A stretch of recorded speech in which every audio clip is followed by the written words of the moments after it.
क्या सुनिधि जी, कुछ परेशान लग रही हैं? हाँ निखिल जी, कल मैंने बेटे बहू की आपस में बात सुन ली थी। दिव्य बहू से कह रहा था, मैंने पहले ही बोल दिया था, माँ बाबूजी को साफ साफ बता दो, हम दूसरे शहर में शिफ्ट होंगे। पर तुम्हें तो आदर्श बहू बनना था ना। और मुझे भी बताने से ये बोलकर मना कर रखा था कि जब का तब देखा जाएगा।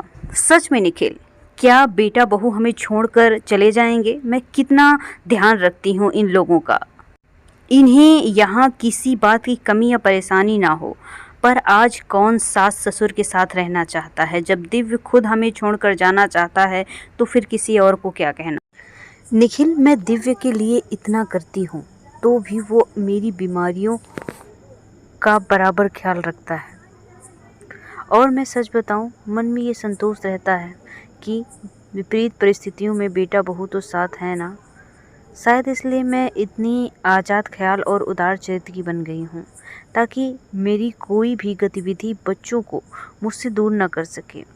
अब तो मान लीजिए सुनिधि जी, आप खुदगर्ज हो गई हैं और सबसे बड़ी बात, आप अपने चारों तरफ गलतफहमी की दीवार पर खड़ी हैं। मैं इतना करती हूँ, मैं ये मैं वो। अरे क्या कभी सोचा है बच्चों को ये सब चाहिए भी या नहीं?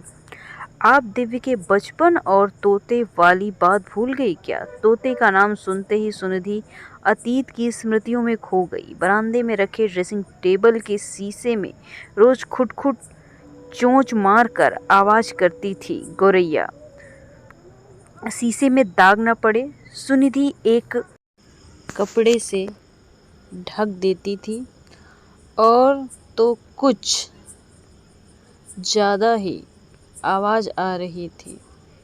धीरे से जाकर देखा, एक तोता वहाँ बैठा है। सुनिधि के मन में तोते के प्रति प्यार व पालने की लालसा से उसे कैद करने की सोची और धीरे से दरवाज़ा बंद कर दिया। फिर पिंजरा मंगवाकर उसे कैद कर बेटे की भांति उसकी देखभाल करने लगी। उस समय दिव्य महज 9 साल का था।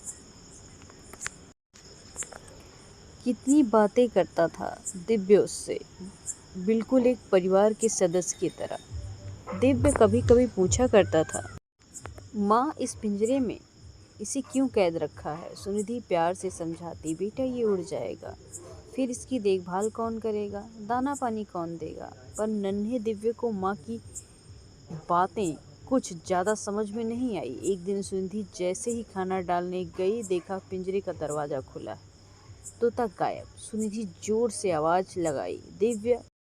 डरा सहमा दिव्य सामने आकर खड़ा था। सुनिधि के हजारों प्रश्न का एक ही जवाब था, वो आकाश में उड़ना चाहता था माँ, और मैंने उसे कैद से मुक्त कर आकाश में आजाद कर दिया। दिव्य की भावना समझ सुनिधि ने उसे गले लगा लिया।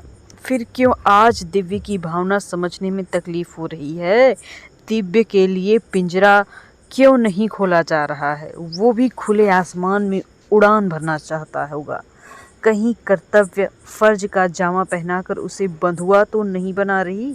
कहीं मेरी स्वार्थता और प्यार रूपी कैंची उसके पैर को तो नहीं काट रही? नहीं नहीं, दूर रहकर भी फर्ज निभाया जा सकता है, बस निभाने की भावना होनी चाहिए। निखिल ने ठीक ही तो कहा, मैं खुद गर्ज तो नहीं हो रही। बेटा ये अटैची भी रख लो, आज बच्चों को उड़ान भरने के लिए उसकी माँ मंजिल तक पहुँचाएगी। मैं तेरी ताकत बनना चाहती हूँ, कमजोरी नहीं। मैं भी देखकर खुश होना चाहती हूँ कि मुझसे भी अच्छे और समझदारी से घर गृहस्थी मेरे बच्चे संभालने लगे। और सबसे बड़ी बात ये, मैं ही सर्वोपरि, मेरे चलते ही घर सुचारू रूप से चल रहा है, जैसे भ्रमक मिथ्या से निकलना चाहती हूँ। और सच मानो बेटा, जब माँ बाप से बच्चे आगे निकलते हैं ना, तो सबसे ज़्यादा खुशी माँ बाप को ही होती है। मुस्कुराते हुए पास खड़े निखिल ने बच्चों के सिर पर हाथ रखकर आशीर्वाद दिया।